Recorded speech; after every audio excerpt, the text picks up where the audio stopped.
Hey, it's Soul back with another episode of Warcraft Weekly, and crafting legendaries in Shadowlands is changing before our very eyes. Yeah, well, hopefully that'll keep you interested for at least a few more minutes, or you can use the navigation thingamajigger below to jump wherever you want. But first, let's give thanks to the incredible Brutosaur party, this time led by Kylan over on Twitch, and let's give a shout out to our beloved patrons, including Daniel. Thank you, Daniel. That's like one step closer to that NVIDIA 3080 Ti. Progress. Lots of news to make fun of this week, so let's get right into it, starting with a glance over at WoW Classic. As of this recording, there are over 4,000 players eligible to become Scarab Lords, and we'll see how many of them make it to next Rammus. The WoW Classic team has released a blog detailing the challenges that they face with recreating the AQ experience in 2020. I know it's kind of a nerdy thing, but, well, you're here, right? So I linked the blog post in the video description below for you to check out because it's pretty neat. But while it's cool that they're popping their collars, and while this would never ever happen, I would love to see like a big old Blizzard roundtable of Blizzard designers, engineers, and other developers as they talk about the challenges that they've had to overcome, other challenges over the past 16 years of WoW. What would be even better though would be to talk about challenges that they have shelved or they have yet to overcome, like what made them confident enough to mention flying combat in the Wrath of the Lich King announcement and then not come through. What are some of the technical reasons that players on the US and EU don't play together? And how far did they get with player housing before giving up? And yeah, I guess we're gonna switch gears a little bit. Player housing, yeah. This did not come out of the blue, okay? It was thanks to an article by Blizzard Watch that referenced Animal Crossing while asking the question, why is there still no player housing in the World of Warcraft? Funny story, the original article included a section that refers to player housing. It seems easy to implement, it says, which made one of WoW's producers go, and then later that section was removed from the article entirely with an apology from the team, so, yay, happy ending. I've declared myself as one of the more and maybe the most outspoken WoW content creators in favor of traditional player housing, which probably won't do anything to deter the "but garrisons" comments. I hope that it would come in Shadowlands, but the typical canned Blizzard response is that they'll introduce major features where they make sense. Meh. Even if going home after a long-ass adventure has always made sense. But fine, Blizzard, I'll play your game. So next week, as in next week maybe, I'm going to headcanon an entire WoW expansion concept built around player housing, with the goal that after this expansion is done, it's not going to leave this feature behind, but it will become a new foundation that will take the World of Warcraft endgame to a new level. Okay, actually, a level that it should have been at for years, but yeah. Let's move on to Rex Troy, a fellow WoW player made infamous for showing off crazy mechanics and wild exploits for fun and for the health of the game. Just recently, he unearthed a bug that is basically described as gems are scaling incorrectly in PvP. But that doesn't really pop very well, does it? How about sockets make you worse in PvP, question exclamation thing. I'll try my best to summarize this, but I'll also link his 2 videos below.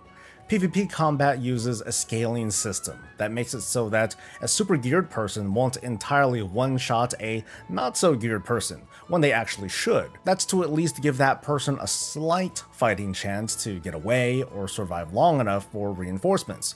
This scaling is based on that person's and the other person's item level.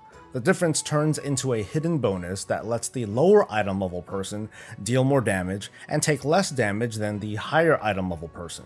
The bigger the difference, the bigger the bonus, but not to the point where someone with an item level of 1 can destroy someone in gladiator gear. That's obviously not how it's meant to work. But there's a bug, and the bug is that gems contribute far too much to this scaling, meaning that socketing a gem might make you deal more damage in PvE content, but in PvP, that gem contributes to this hidden PvP scaling to the point where the scaling makes you do worse in PvP than if you hadn't socketed that gem at all. Rextroy goes on to perform additional tests, which aren't as important. We've mostly identified the main bug, like PvP scaling needs a pass, and everything else that's found is a bug of a bug. But it's worth noting that Blizzard did fix one of them as a band-aid measure. Of course, the PvP community is not happy about the situation at all, something beta for Azeroth. But I don't think it's a good idea to implement too drastic of a change at the tail end of a season before a new expansion. PvP scaling has been controversial though, because it disrupts the meaning of feeling powerful from the efforts that you put into your character. Why should the rabble have a fighting chance against my might? Right? Which isn't too far off the mark. But there's also a line to draw where one-shotting lobies just trying to get started in PvP doesn't feel so great, at least, not to them. That's got a lot to do with item level bloat though, and that's a separate conversation to have. So PvPers out there, you guys, who have far more qualified opinions than me, I would love to hear your thoughts on the following two suggestions. One is direct to this particular bug. Just disable the benefits and the scaling that comes from socketed gems when you're engaged in rated PvP. Just turn off all the gems. Gear has an item level budget that factors in sockets, so yeah, there's going to be some calculations to be made there, but the general idea is to make gems a non-factor when determining PvP scaling. The other idea is to normalize rated PvP altogether, rated arenas and battlegrounds, but not with templates like in Legion, but by removing PvP scaling entirely, just from those rated game modes. Because after all, in rated PvP, players are looking to fight players at their own level, and PvP scaling is an invisible and unnecessary handicap, at least my opinion. Let the players duke it out with what they have with no additional assistance, and then concentrate on a solid MMR system to match the right people together. On the other hand, out in the world, we get into grayer areas. Yeah, war mode is a voluntary choice, making it debatable whether PvP scaling still has a place here too. But world PvP is it's a more spontaneous experience, where the aggressor is more often than not also the victor.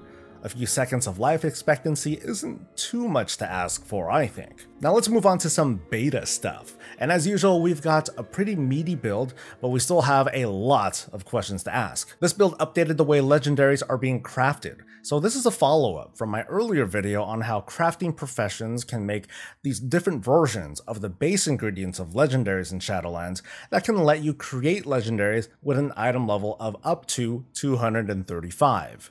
Let me try to give you a short summary.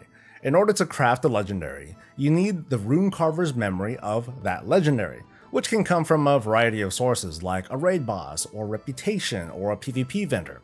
You also need the ingredients, missives to customize the stats, and soul ash from Torghast that you have to farm for by yourself, and then you need a base item that you can make yourself or you can just buy it from someone else.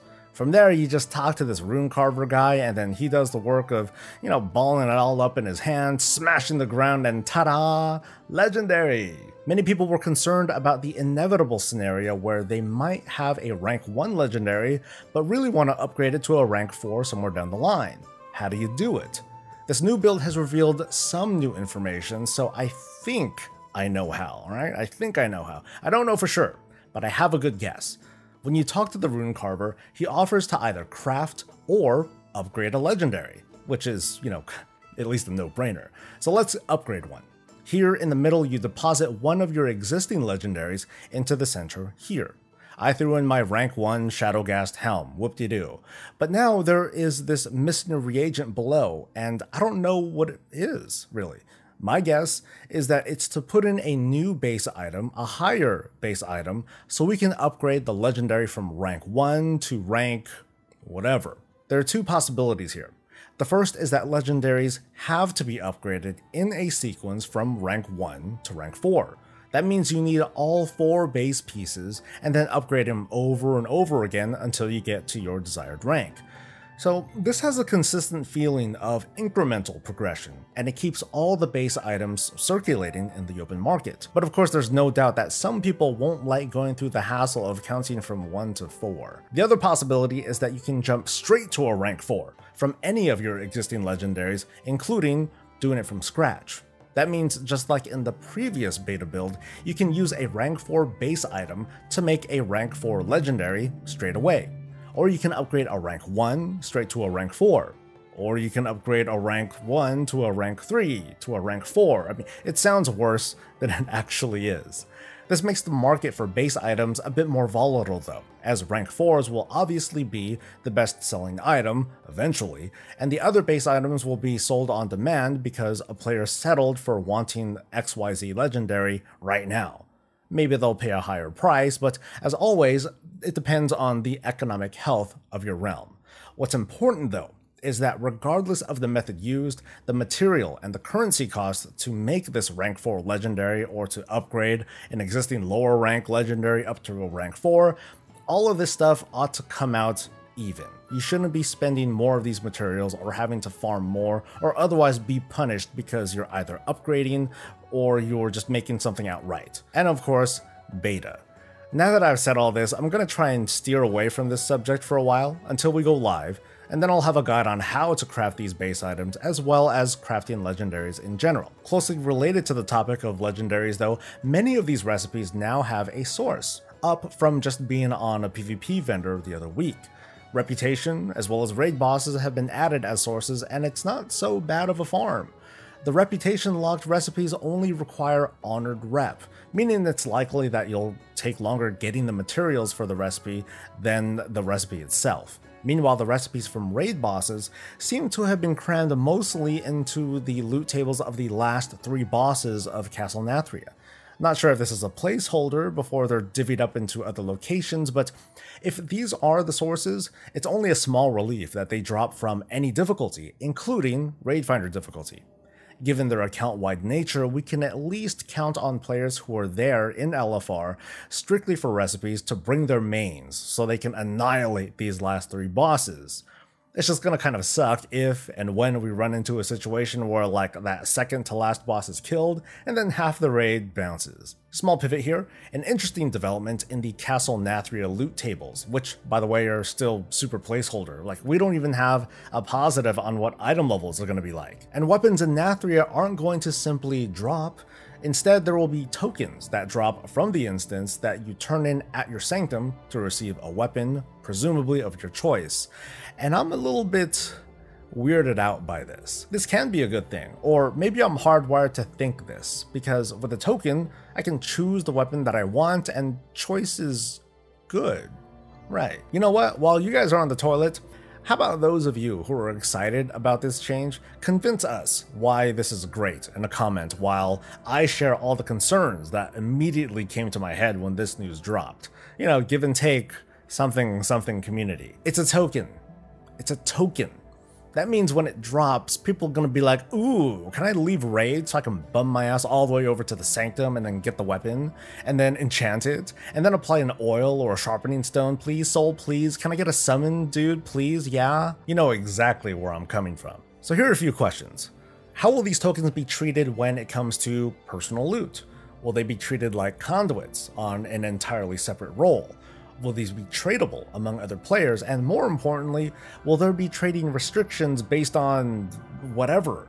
Because if I just picked up a token and I feel like trading it to one of my buddies, what will this item do to determine eligibility? That it's dropped from you before? Will it check item level because I just have this token, I haven't converted it into a weapon yet? Or do I need to turn it in at least once so I can make myself eligible for trading the token? It's already slightly annoying, okay? And it's been clear that Master Loot isn't going to come back. Just, if anything else, please, Blizzard, my god, just let me trade items if I want to. But that's not all. I'm also concerned that weapons won't feel nearly as special, thanks to this illusion of player choice. The concepts of single-minded fury and two-handed frost, that comes to mind. They're coming back in Shadowlands, and that's cool for people who like the feel of that gameplay. But what sim's better, huh? What's optimal? Someone pro who's not Soul, he's a noob, please help. Some site is going to tell people which stance is the most optimal, and the support of just a few influential people will threaten to dictate which item people focus on, meaning that there's a high likelihood that in any given group, Someone who's taken this less optimal path may have to defend their decision when they really shouldn't have to.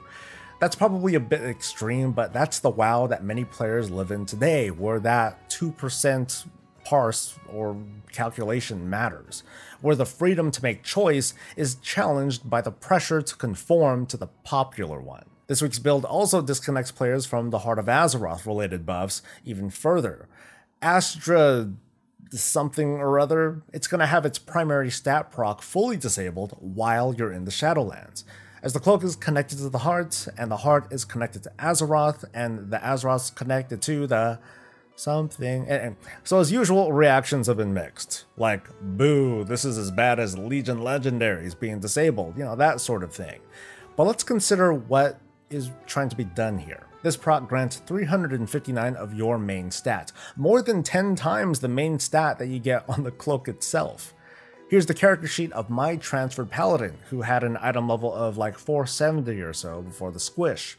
In this example, the Cloak will proc an increase of 65% of my main stats, which according to my eyeballs is kind of a lot. The more important thing to note though is that the Cloak's effects are only being disabled in Shadowlands content. You come back to Azeroth, the proc works to its full effect once again, and so do your essences and Azerite traits, some of which provide bonuses that have nothing to do with the stat squish, and that's a very important distinction to make. Players will complain that they feel weaker while leveling in Shadowlands. That won't be argued, that's nothing new. But anyone with a rank 12 Cloak, in order to get this proc, probably has decent enough gear to crush the first two zones in Shadowlands faster than a bowl of ice cream. And while the context behind it is a bit inconsistent, given that you can travel to like Outland and Draenor without the same penalties, the intent makes sense to me. And it's better than our artifact weapons turning gray, right? This weekly is kind of on the long side, but I'm loving it because I'm just kind of sliding into all these closely related topics. So let's move on into leveling in Shadowlands, which as of this week has been buffed to take a little bit longer than before. When the beta first opened up and after a character wipe, testers Detroit smashed their way through leveling content at super fast speed so they can get back to, test Mythic Plus. In fact, a good handful of them managed to reach level 60 shortly after entering Revendreth, the fourth and final zone, but still had to play through the zone questline before getting into endgame. That is, choosing the Covenant and then starting the Covenant campaign. In my testing, I happened to avoid all the side objectives, the rares, and the etceteras, and I finished all the required questlines shortly after starting level 59. So that should clue you in that when Shadowlands goes live, leveling is going to be balanced around at least completing a few of the side quests, maybe a dungeon, and other side distractions. It's important to bring this up because unlike Legion and Battle for Azeroth, we're going old school with leveling. When I ran out of main quest lines in Revendreth, I tried going back to the first zone over to Bastion to maybe complete some of those extra objectives as if I was pulling off another Warlords of Draenor, but no. It gave me a pitiful amount of experience. So at least right now, on your first playthrough of Shadowlands, which will not scale to your level, you will outlevel quest and bonus objectives from previous zones, so you might as well do them while they're still relevant. As a bit of reassurance though, I want to remind you that after your first time, your alts will level in a scaled world, Alt Game Plus, and you can do whatever you like, including hopping around to do world quests and dungeons and so on and so forth. But there are more kinks to iron out before I even talk about that in depth. I know we're only getting to the thumbnail part of the video, but it just didn't feel right to put it anywhere but towards the end of the weekly. I'm typing this part of the script out at 3 PM on the 21st of August, right? Okay, good. And we don't know what the Shadowlands release date is yet. I'm predicting November 10th.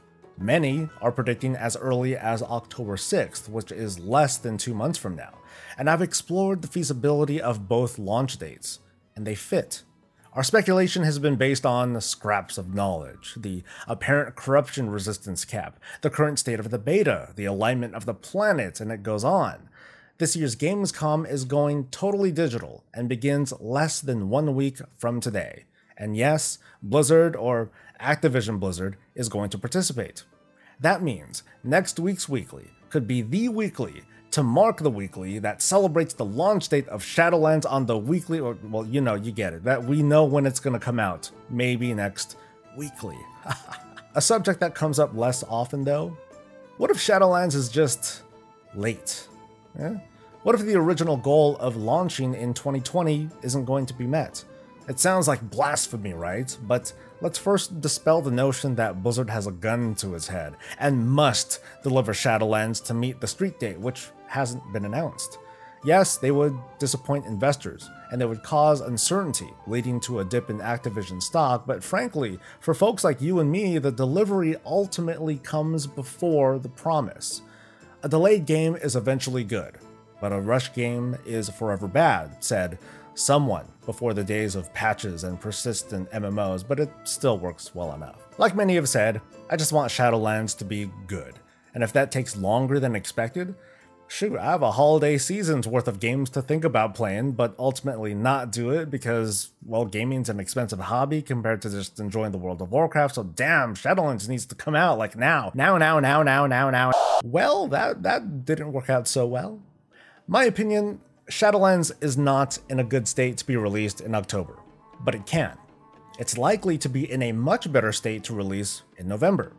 If Blizzard bows under pressure and decides to homogenize Covenant abilities, that is, let people switch them out at will, I can see them announcing that, alongside a delay in Shadowlands so they can clean up the mess that would cause. So let's see what I have to say a week from today. As we speak, a massive feedback thread started by Blizzard is making the rounds, encouraging beta testers to give their personal feedback and experiences with the class Covenant combos they've tested, minus the platitudes and the preaching. Okay, mostly minus the platitudes and the preaching. I'm going to leave a link to that thread below so you can take a look at some plain old feedback. Not from content creators who are trying to get hits, but from mostly regular people. And in that thread is a lot of, I like this, I don't like that, this is totally worthless or garbage, and the feedback is still pouring in, and that's good. Pouring through that and possibly iterating from that could take time. Can Blizzard put Covenant abilities in a better state before launch? Because post-launch, it would be a really, really bad idea to retune them after so many players would have made their choices. And even if Blizzard does decide to allow the swapping of abilities, not only do they need to make that work, they're going to have very little excuse to not regularly tune and retune and rebalance Covenant abilities, now that players' choices will effectively mean nothing. But that's more of a post-launch burden, not a big deal. Next weekend could be the beginning of a WoW Shadowlands onslaught of news and cinematics and dev interviews and a YouTube wall full of reaction faces. Super excited OMG WTF. Or it could be a lot more somber, with the announcement of a delay, which would be super demoralizing to do at a games convention. Or worse, they might say nothing, and the uncertainty would be the worst news of all. I know it's a pretty sober way of ending the show, but hey, there you have it. That's the show. Woohoo! At first I thought to myself, next week sounds like a pretty good week to take an almost unheard of break from the weekly, not just because of circumstance, but because I feel like it.